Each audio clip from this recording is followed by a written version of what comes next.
আজকের ভিডিওতে আমি যেই টপিক কথা বলবো সেই টপিকটা হচ্ছে কত নাম্বার পর্যন্ত কাটা গেলে সেকেন্ড টাইম মেডিকেলে ভর্তি পরীক্ষা দেওয়া উচিত। এই যে প্রশ্নটা, এই প্রশ্নটা কিন্তু অনেক স্টুডেন্টের মনে আসে। কাদের আসে? যাদের এসএসসি এইচএসসিতে জিপিএর মার্কসটা কম আছে। আমরা জানি যে হচ্ছে মেডিকেলে একটা এসএসসি জিপিএ এবং এইচএসসি জিপিএর কাউন্ট করে একটা মার্কস থাকে, এবং আরেকটা মার্কস থাকে হচ্ছে এমসিকিউ, যে পরীক্ষাটা হয় লাইভ সেটার উপরে। তো অবশ্যই দুটা মার্কস মিলিয়ে আসলে আমাদের রেজাল্ট হয়, আর রেজাল্টের এই মার্কসগুলোর ভেরির কারণে আসলে র্যাঙ্কিং হয়, এবং র্যাঙ্কিংয়ে সামনে পিছনে হয়ে যাওয়ার আসলে চান্সটা মিস যায় বা চান্স হয়ে যায়। তো আমি আসলে অনেক ভিডিওর কমেন্ট বক্সে দেখছি, এবং ইভেন আমার যে লাস্ট ভিডিও ছিল সেই ভিডিওতে কমেন্ট বক্সে আমি দেখছি যে অনেকে এই বিষয় নিয়ে উদ্বিগ্ন, এবং তারা জানাইছে হচ্ছে আমার এত মার্কস কাটা যাচ্ছে, আমার কি মেডিকেল সেকেন্ড টাইম পরীক্ষা দেওয়া উচিত কিনা। তো আমি মূলত আজকে এই টপিকটা নিয়ে কথা বলবো। তো শুরু করা যাক। আশা করি আসলে এখান থেকে একটা ধারণা পেয়ে যাবে যে হচ্ছে তোমাদের পরীক্ষা দেওয়া কি উচিত আমি অবশ্যই সাজেশন দেব। আচ্ছা, তো আমি কয়েকটা কেস দেখাচ্ছি। প্রথম কেস, আমার পরিচয় হচ্ছে সামিউর রহমান ইয়াসির, আমি MBBS second year, Rangamati medical college. আচ্ছা, according to the last year যে সার্কুলার ছিল সেখানে এসএসসি জিপিএ গুণ 10, এসএসসি জিপিএ গুণ 10 এবং সেটা 50 নাম্বার, এইচএসসি জিপিএ গুণ 10 এবং সেটা 50 নাম্বার, এবং টোটাল আমার এসএসসি এইচএসসি মিলিয়ে আমার 100 নাম্বার তারা আসলে রেখেছে। আর যেটা আসলে এর আগের সার্কুলারগুলো ছিল হচ্ছে টোটাল ছিল কত, 200 ছিল।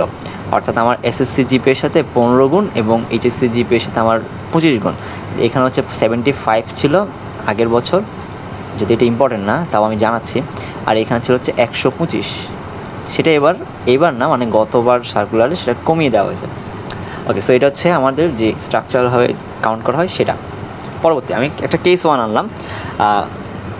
সিনারিও 1-এ আমি দেখতেছি যে একজন স্টুডেন্ট যার হচ্ছে 4.87 আসলে হচ্ছে কিসে, আমার এসএসসিতে জিপি, আর এইচএসসি জিপি হচ্ছে 4.58। তো তারটা 10 দিয়ে গুণ দেওয়ার পর আমার এসএসসিতে আসলে এত মার্কস, এইচএসসিতে আসলে এত মার্কস, টোটাল তার মার্কস আসলো কত, ওই 100 নাম্বারের মধ্যে 94.5 মার্কস। জিপিওতে তার নাম্বার কাটা যাচ্ছে কত, 5.5 মার্কস, আর সেকেন্ড টাইমের হিসেবে তার নাম্বার কাটা যাবে 3, অ্যান্ড টোটাল মার্কস কাটা যাচ্ছে 8.8। ওকে, তার 8.8 কাটা যাচ্ছে। আর আমি এখানে একটা দিলাম যে হচ্ছে যে আমার গ্রেটার দেন 5, 8.8 গ্রেটার দেন 5 হয়ে গেছে। এই বিষয়টা নিয়ে আমি লাস্টে কথা বলবো, অর্থাৎ তোমাদের দেওয়া উচিত কি উচিত না সেটা নিয়ে। আচ্ছা, কেস 1 এখানে চলে গেল, তার হচ্ছে টোটাল 8.8 নাম্বার কাটা যাচ্ছে। কেস 2 বা সিনারি 2, আমার সে এসএসসিতে জিপি 5 পাইছে, এবং এইচএসসিতে সামহাও তার হচ্ছে যে জিপি 5টা মিস গেছে। এখন তার মার্কসে কত হলো, 98.8 ওই 100 নাম্বারের মধ্যে, অর্থাৎ তার জিপিএ নাম্বার হতে কাটা যাচ্ছে 1.2 মার্কস, আর সেকেন্ড টাইম হিসেবে তার নাম্বার কাটা যাচ্ছে কত, 2 নাম্বার। ওভারঅল তার নাম্বার কাটা হচ্ছে 4.2, যেটা আমি আবার গ্রিন কালারে দিলাম যে হচ্ছে 4.2 ইজ লেস দ্যান 5। ওকে, এবার সিনারিও 3-তে আমি চলে যাব। সিনারিও 3 কি আছে, 4.75 এসএসসিতে জিপিএ এবং এইচএসসিতে জিপিএ হচ্ছে 4.45, এবং দুটো আমি কাউন্ট করার পর 92 পাচ্ছি ওই 100 মার্কসের মধ্যে। তাহলে তার জিপি হতে নাম্বার কাটা যাচ্ছে কত, 8 নাম্বার, এবং সেকেন্ড টাইম হিসেবে নাম্বার কাটা যাচ্ছে কত, 3। আচ্ছা, এই সেকেন্ড টাইমে নাম্বার কাটা যাওয়ার কিন্তু আগে 5 ছিল, যেটা এখন 3 করছে, এবং ওই দিক দিয়ে কমাই দিছে আর কি। ওইদিকে আগে 200 ছিল, এখন 100 করছে, আর সেকেন্ড টাইমে নাম্বার কাটা যাওয়ার বিষয়টা ছিল 5, এখন 3 করছে। তাহলে তার সর্বমোট নাম্বার কত কাটা যাচ্ছে, 11। এবং আমি এটা রেড দিয়ে মার্ক করছি, এটা এই বিষয়ে আমি আবার কথা বলতেছি। তো আমাদের 3টা সিনারিও শেষ। প্রথম সিনারিওতে আমার কী ছিল, তার হচ্ছে 8.8 মার্কস কাটা গেছে, এবং সেকেন্ড সিনারিওতে ছিল তার 4.8, যেটা আমি গ্রিন সিগন্যাল দিছি, এবং লাস্টের জন্য 11। আচ্ছা, এখন এই যে আমি রেড দিলাম, গ্রিন দিলাম, কেন দিলাম, আসো সেই নিয়ে কথা বলি। আমি ঠিক করছি হচ্ছে 5 নাম্বারকে একটা আদর্শিক মান ধরছি। তো 5 নাম্বার, তোমার যদি মার্কস যদি 5-এর চেয়ে কম কাটা যায়, অর্থাৎ ধরো তোমার সেকেন্ড টাইম হিসেবে সবারই কিন্তু 3 নাম্বার কাটা যাচ্ছে, এর বাহিরে তোমার জিপিএতে কেটে যদি 5-এর চেয়ে কম হয়, তাহলে তখন তুমি কী করবা, সব কিছু চিন্তা বাদ দিয়ে, এখানে লিখছি আমি অলরেডি হচ্ছে সব কিছু চিন্তা বাদ দিয়ে শুধুমাত্র মেডিকেল পরীক্ষা প্রস্তুতি চালিয়ে, অর্থাৎ তোমার কম্পিটিশনটা কিন্তু অতটা জটিল হচ্ছে না। দেখো সবারই 3 কাটা যাবে, তোমার হয়তো 1 নাম্বার বেশি কাটা যাবে। হ্যাঁ আমি জানি যে 0.25 মার্কসের জন্য কিন্তু মেডিকেলের চান্স মিস চলে যায়, ইভেন র্যাঙ্কিং প্রায় 1000 দূরে চলে যেতে পারে। বাট দ্যাটস ডাজন্ট মিন যেহেতু তুমি চান্স পাবে না। তুমি যদি পরীক্ষাটা ভালো মতো দাও তাহলে কিন্তু তোমার 1-2 নাম্বারটা ম্যাটার করতেছে না। সো আমি বলবো তোমার ক্ষেত্রে সাজেশন থাকবে হচ্ছে তোমার 5-এর থেকে কম কাটা যাচ্ছে মানে তুমি সব কিছু চিন্তা বাদ দিয়ে মেডিকেলের প্রস্তুতি চালিয়ে যাও, and you have to be passionate for it. Okay, next হচ্ছে আমার যাদের 5-এর চেয়ে বেশি নাম্বার কাটা যাচ্ছে, অর্থাৎ ধরো 6, আমি এখানে লিখতে পারতেছি না, আচ্ছা 7 এরকম মার্কস কাটা যাচ্ছে, তাদের হচ্ছে প্ল্যান এ হিসেবে মেডিকেল রাখবে। অবশ্যই তোমরা যদি প্যাশনেট হও তাহলে প্ল্যান এ হিসেবে মেডিকেল রাখবা, আর প্ল্যান বি হিসেবে ভার্সিটি রাখবা। অর্থাৎ তুমি জানো তোমায় কীভাবে পড়তে হবে। ধরো অনেকেই করে আসলে মেডিকেলের সাবজেক্টগুলো ধরো কীরকম আছে, আমার কেমিস্ট্রি, ফিজিক্স, তারপর হচ্ছে আমার বায়োলজি, ইংলিশ, জিকে। আর অনেক ভার্সিটির অনেক পরীক্ষাতে যেমন সিউর পরীক্ষা দেখো তুমি, সিউডি অ্যানুইটি কি, সিউর অ্যানুইটি তোমার প্রায় কাইন্ডা সেম মেডিকেলের প্রিপারেশনের মতো। তোমার ইংলিশ লাগতেছে, তোমার ফিজিক্স, কেমিস্ট্রি, বায়োলজি লাগতেছে, যেটা প্রায় হুবহু তোমার মেডিকেলের কোয়েশনের মতো। আমি পরীক্ষা দিয়েছি, আমি চান্স পাইছি, আমি জানি। আমি মেডিকেল প্রিপারেশন নিয়ে সিওর জন্য আলাদা কোনো প্রিপারেশন নেই। হ্যাঁ কোয়েশ্চেন ব্যাংক পড়ছি, গিয়ে আমি আসলে চান্স পাইছি। অ্যান্ড বাংলাটা একটু আলাদা করে পড়তে হয়, যেটা তুমি সময় পাবা এবং এটা একটু মাথায় রেখে তুমি প্ল্যানিং করবা আর কি। তো এরকম আরও অনেক পরীক্ষা আছে, যেমন ধরো জাহাঙ্গীরনগর ইউনিভার্সিটি ডি ইউনিট আছে, তারপর ধরো তোমার এটা কী বলে জিএসটি আছে। জিএসটি তুমি ইঞ্জিনিয়ারিংটা বাদ দিয়ে যদি শুধু বায়োলজিক্যাল সাবজেক্টগুলো পড়তে যাও বা সায়েন্স রিলেটেড সাবজেক্ট পড়তে যাও, তোমার জন্য কিন্তু সুযোগ আছে মেডিকেলের প্রিপারেশন নিয়ে চান্স পাবার। তুমি মেডিকেল প্রিপারেশনকে এ রাখো এবং প্ল্যান বি হিসেবে ভার্সিটিকে রেখে এগিয়ে যাও। এখন থার্ড ক্যাটাগরি যাদের 6 থেকে 10 নাম্বারের মধ্যে, আর 6 আমি কেন বললাম, ধরো 8 আছে, তোমার ধরো আছে, আচ্ছা 7, এখানে 7 একটু বেশি হয়ে যাবে, বুঝছো, 7 না ধরো 5.5, 6 এরকম মার্কস হলে একটু বেটার আর কি। হ্যাঁ আচ্ছা, যাদের হচ্ছে 6 থেকে 10 কাটা যাচ্ছে তারা কী করবা, তুমি মেডিকেলের প্রতি যদি প্যাশনেট না হও, প্রচণ্ড লেভেলের প্যাশনেট না হও, তাহলে তুমি পরীক্ষা দেওয়াটা উচিত হবে না। আর যদি মেডিকেলের প্রতি প্রচুর পরিমাণে প্যাশনেট হও, যে ইয়াস আমার ধ্যান জ্ঞান সব মেডিকেল, আমি চাই মেডিকেলে পড়তে, তাহলে অবশ্যই প্ল্যান এ হিসেবে মেডিকেলকে রাখো, প্রস্তুতি চালা যাও। তবে পাশাপাশি প্ল্যান বি হিসেবে ভার্সিটির প্রস্তুতি নিবা, তবে ভার্সিটির প্রিপারেশনটা একটু ভালো করে নিবা, ঠিক আছে। ভার্সিটির প্রিপারেশনটা মেনলি নাও, তোমার মেডিকেলের প্রিপারেশনটা নাও, তবে অতটা বেশি জোর দিয়ে লাভ না, কারণ দেখো নাম্বার কিন্তু তোমার অলরেডি 5.5 না 6 থেকে 10-এর মধ্যে কাটা চলে গেছে, মানে অলরেডি তুমি প্রায় কম্পিটিশন থেকে আউট অবস্থা। সেখানে তুমি আসলে আশা রাখতে পারো না, অত বেশি আশা রাখতে পারো না যে হ্যাঁ আমি চান্স পাবো প্রচুর পড়লে, কারণ আমাদের কিন্তু এক্সামিনে কিন্তু অনেক বেশি। তবুও তুমি মেডিকেলকে তুমি রাখো এবং পাশাপাশি তুমি ভার্সিটি চালা যাও, তবে ভার্সিটিটাকে মেন হিসেবে রাখো। ওকে, এবার হচ্ছে আমি ক্যাটাগরি 4-এর দিকে যাই। আচ্ছা এটা রেড দিয়ে দেখি, রেড কালার চেঞ্জ হবে।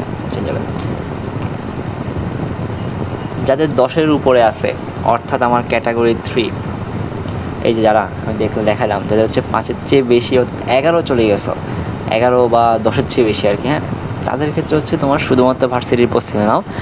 হয়তো বছরে 2 বছর 3 বছরে একজনকে চান্স পেতে দেখা যায় যে হচ্ছে হ্যাঁ 11 কাটছে চান্স পাইছে, 10 কাটছে চান্স পাইছে, but exception is not an example, তোমাকে মাথায় রাখতে হবে। তার হয়তো অনেক বাহ্যিক প্রভাব, তার হয়তো অনেক বিষয় হয়েছিল, বা সে হয়তো লাকি ছিল দেখে সে চান্স পাইছে। অবশ্যই কেউ কষ্ট না করে চান্স পায় না, শুধু লাক দিয়ে হয় না, সে কষ্ট করে চান্স পাইছে, বাট তুমি যে পাবা সেটা তো গ্যারান্টি নেই। দেখো অলরেডি তুমি হচ্ছে এই যে চান্স পাওয়া না পাওয়ার একটা গেম আছে, এই গেমের মধ্যে কিন্তু তুমি লাস্ট স্টেজে আসো, অর্থাৎ সেকেন্ড টাইম পরীক্ষা দিচ্ছ। এখন তোমাকে চান্স পেতেই হবে, হয় সেটা ভার্সিটি, হয় সেটা মেডিকেল। তোমাকে কিন্তু এখন রিস্ক নেওয়া যাবে না, বেশি রিস্ক নেওয়া যাবে না। রিস্ক তো সবাই নিচ্ছে, সেকেন্ড টাইম মানে রিস্ক, বাট তুমি বেশি রিস্ক নিয়ে বলতেছো, 10-এর উপরে চলে যাচ্ছে, মানে হচ্ছে তুমি কম্পিটিশন থেকে অলরেডি আউট।